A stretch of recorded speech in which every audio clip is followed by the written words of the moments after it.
you have your product ready. What gets to happen next? Well, in this video, I'm going to be taking you through a step-by-step process that you can use to sell off that ready finished product and you earn a living. So if that excites you, then let's get started.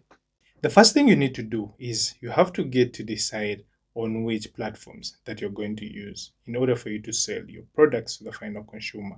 There are many examples I can give from paid to free.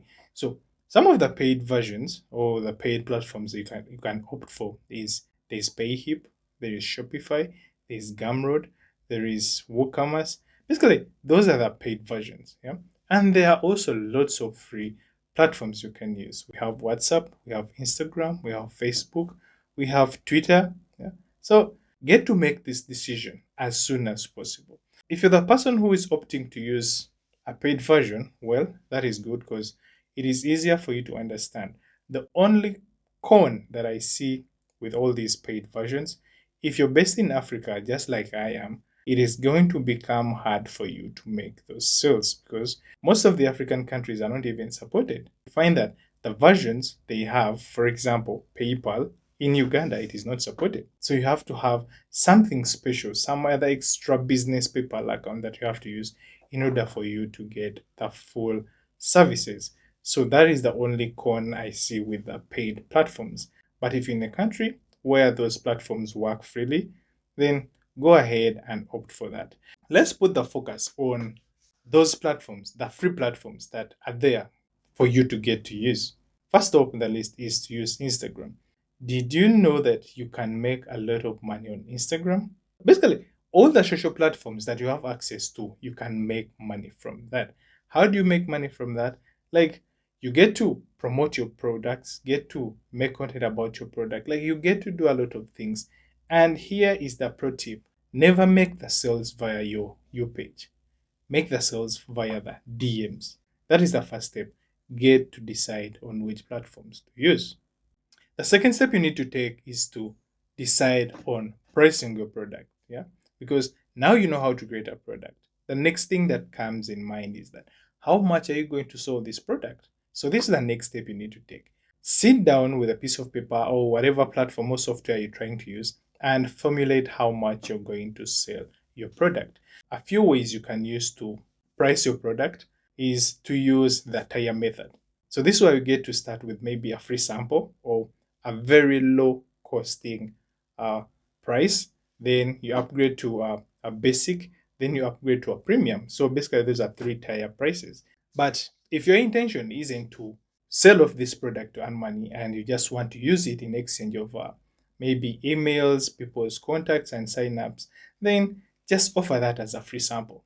Don't get confused when I say sell off and then I mention something about giving out free products. But that is it. You're giving out a free product in exchange for the email. And that is so valuable. It's like buying it.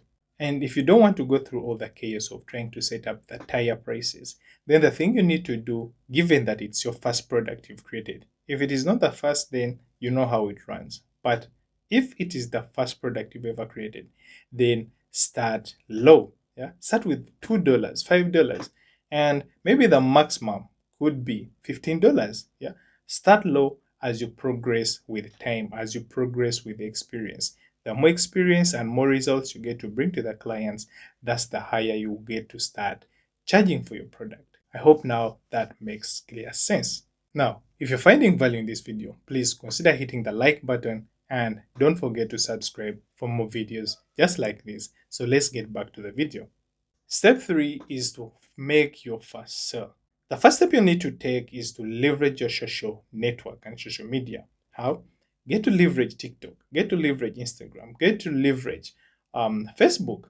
Post content trying to promote your product. Post content showing how people get to use your product. Post content showing the benefits that people get to have while using your product. That way, you're going to entice people to come and make a purchase. You're going to attract people who would want to come and try out your product.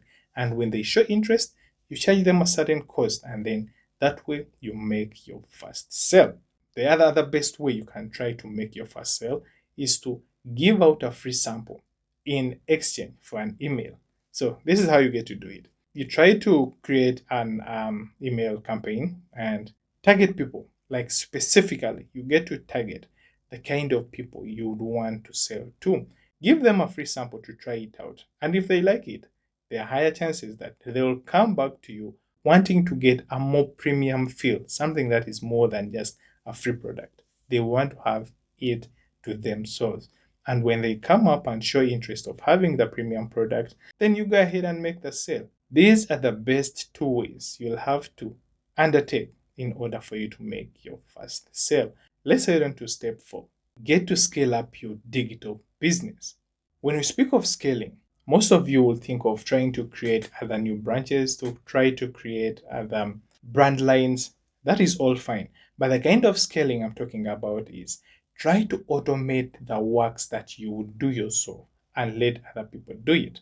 It's either other people or the use of technology in itself. Try to scale by freeing up much of your time and delegating it to other people. And one of the best examples I can point out here is to try and automate your payment options using Gumroad, using Payhip, using Shopify, using even WhatsApp in itself. There are ways you can try to automate those payments, and then people get to purchase your product without you even being involved in the whole transaction. Okay, so that is one way you get to scale. As the payments get to come in, you get to focus on other things that will drive growth to your business that you started up. And the second way you're going to scale up your digital business is to try and come up with a bundle to sell, like bundle up your service. Let me give an example. If you're the kind of person who deals in health, probably you would have a checklist of the foods someone gets to eat in the morning, lunch, and supper. You'll get to have a template that will help you or help them, the client, track their weight loss. You'll have like free courses, you'll have like free training programs. Like, get to bundle all that. Imagine each template or each product you're adding into that bundle costs about $5. So if you have 5 products, 5 times 5, that is about $25. So why not bundle all those 5 and sell them at $30? That way you're going to grow fast, you're going to scale fast. So as I get to sum up this video, I want to let you know in on this one secret. Trying to sell a digital product is one of the easiest ways you can get to make money online. But if you don't have a digital product and you really need to start up one or try to start up a scale or like a multiple brand lines of products, then watch this video next. It's going to show you how to create a digital product from scratch.